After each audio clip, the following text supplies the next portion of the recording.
அதிக சுற்றுச்சூழல் பாதுகாப்புள்ள ஆணையரங்கள் அருகே உள்ள சங்கரபாண்டியன்மேட்டில் குன்றுகளை இடித்து நிரப்பி நடத்தும் சட்டவிரோத கட்டுமான வேலைகளில் வருவாய்த்துறை ஸ்டாப் மெமோ கொடுத்தும் சர்வே நடவடிக்கைகள் தாமதமாவதாக புகார் அளித்துள்ளது.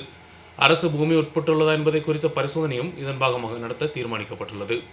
இடுக்கி மாவட்டத்தில் ஆணையரங்கள் பகுதியில் சங்கரபாண்டியன்மெட்டில் நடந்து வரும் சட்டவிரோத சாலை வேலைகள் தான் விவாதமாகியுள்ளது. கடந்த ஜனவரி 28 ராஜகுமாரி வில்லேஜ் அதிகாரி இங்கு ஸ்டாப் மெமோ கொடுத்திருந்தார். அரசு பூமி உட்படுத்தப்பட்டுள்ளதா என்ற சந்தேகத்தின் அடிப்படையில் தாலுகா சர்வேயரின் தலைமையில் சர்வே நடத்த வேண்டும் என்று உடுமன்சோலை தாலுகா அதிகாரி கடிதம் கொடுத்திருந்த போதும் நடவடிக்கைகள் இதுவரை தொடங்கவில்லை. சொக்கர்முடியில் விவாத பூமி பிரச்சனையில் உட்பட்ட அடிமலையை சேர்ந்த நபர் சங்கரபாண்டியன்மெட்டிலும் சட்டவிரோதமாக சாலை வேலைகள் நடத்தியதாக தெரியவந்துள்ளது. இந்த பகுதியில் இல்லாத 4 உரிமையாளர்களிடமிருந்து சுமார் 16 ஏக்கர் பூமிக்கு இவர் அட்வான்ஸ் கொடுத்ததாக தெரிய வந்துள்ளது. ஆனால் இதுவரை சொத்துக்களின் உரிமை குறித்து எழுதி மாறவில்லை. இந்த பூமியில் 7 ஏக்கர் வரும் இடம் வேறொரு நபருக்கு கைமாறியதாகவும் பொதுமக்கள் தெரிவித்தனர். Rajakumari village resurvey block 9 resurvey number 149/8 152/10 போன்றவற்றில் உட்பட்ட சொத்துக்களில் தான் அனுமதி இல்லாமல் சாலை வேலைகள் நடத்தியதாக வருவாய் சான்றுகள் தெரிவித்துள்ளது. ஸ்டாப் மெமோ கொடுத்த பின்பும் சாலை வேலைகள் நடத்தியதாக பொதுமக்களும் தெரிவித்தனர். பட்டய சொத்தில் தான் சாலை அமைத்ததாக கைவசம் வைத்த நபர் கூறி வரும்போதும் சங்கரபாண்டியன்மேட்டில் அதிக அளவில் அரசு புறம்போக்கு பூமி நிலைநிற்பதால் விளக்கமான பரிசோதனை நடத்த வேண்டும் என்றும் வருவாய் அதிகாரிகளும் தெரிவித்தனர்.